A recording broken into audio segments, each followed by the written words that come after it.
Olá pessoal, meu nome é André Traves, sou psicólogo de São Paulo, da região da Vila Mariana, e hoje eu venho falar para vocês sobre um dos temas mais importantes dentro das dependências, que é a codependência. O que seria essa codependência? Seria também um adoecimento psíquico, um adoecimento que vai acarretar aí alguns conflitos, algumas angústias, porém não do paciente acometido pela patologia dependência, e sim algumas pessoas que estão envolvidas dentro da relação com esse paciente.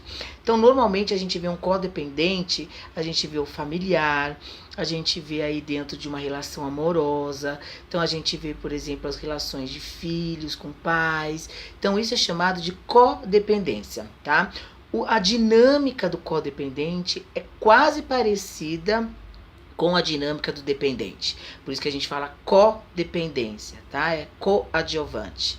Então é importante que a gente pense um pouquinho nisso, para que a gente tenha aí alguns recursos, algumas orientações que a gente vai fazer a essa família, a esse codependente. Um dos pontos mais que eu ouço desse codependente é a culpa. Se questionar aonde foi que errou, aonde foi que perdeu a mão, aonde foi que eu não percebi.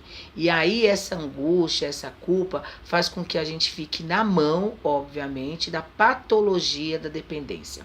Então é importante sempre a gente frisar e a gente tentar aí mobilizar esse codependente, que ninguém tem culpa de nada. Ninguém vai ter aí esse movimento de encontrar um culpado para o desenvolvimento da patologia dependências.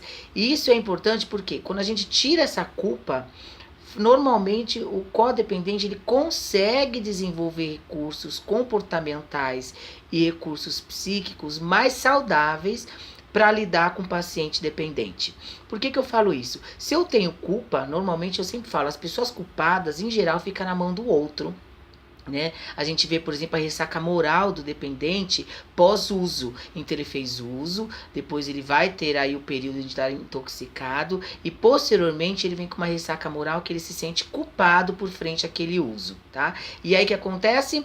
O outro, né, que chega todo, por exemplo, está com raiva, já está desconfortável demais com a situação, começa a brigar, começa a agredir verbalmente, às vezes fisicamente, faz com que esse paciente fique na mão dele no sentido dessa coisa, né, desse movimento de reforço de culpa, tá? Com relação a esse uso.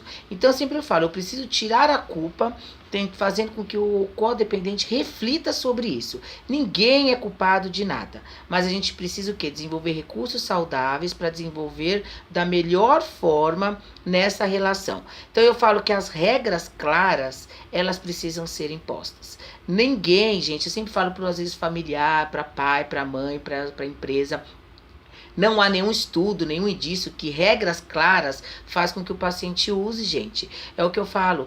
Não adianta o familiar achar que o filho ou o marido, ou seja lá quem for, fazer o uso dentro de casa, vai prevenir ele fazer o uso fora de casa. Ele vai fazer o uso dentro, fora, escondido, não escondido, porque faz parte da própria patologia. Então as regras ela tem que estar clara. Se dentro de casa não pode fazer o uso de substância, essa regra tem que ser mantida. Ah, mas e se meu filho for pego por polícias na rua? Ele vai ter que arcar com essa consequência dentro desse uso ilícito na rua.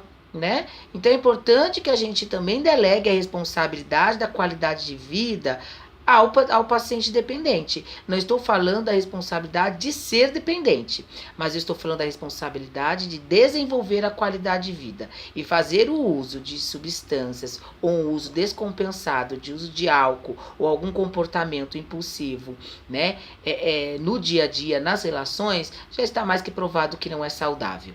Então, sempre oriento o codependente a procurar uma orientação, a procurar um tratamento, para que ele se fortaleça dentro de recursos internos, dentro da sua própria identidade, para que ele tenha manejo próprio da forma mais saudável que ele acredita que seja, para ter uma melhor relação. E a forma mais saudável, gente, não estou falando que não vai ter briga, não vai ter discussão, viu? A prova mais saudável é que eu possa fazer de uma forma em que eu acredite que aquilo vai facilitar a minha relação, a que vai ser menos angustiante. E então eu acho que é importante que a gente possa estar procurando pessoas profissionais especializadas para poder orientar da melhor forma, da forma mais próxima dessa relação que você tem ao seu ente querido. Ou se for a empresa, da forma mais ética também, da forma mais jurídica, né, saudável, que a gente pode aí estar trabalhando, posso estar orientando essa empresa. E a sociedade, da forma que ela precise ter informação, ela precisa ser orientada, para não que a gente não possa ficar no senso comum do que é a dependência. Eu espero ter esclarecido algumas questões, eu fico à disposição para qualquer dúvida e a semana que vem estamos aqui. Um abraço e até breve.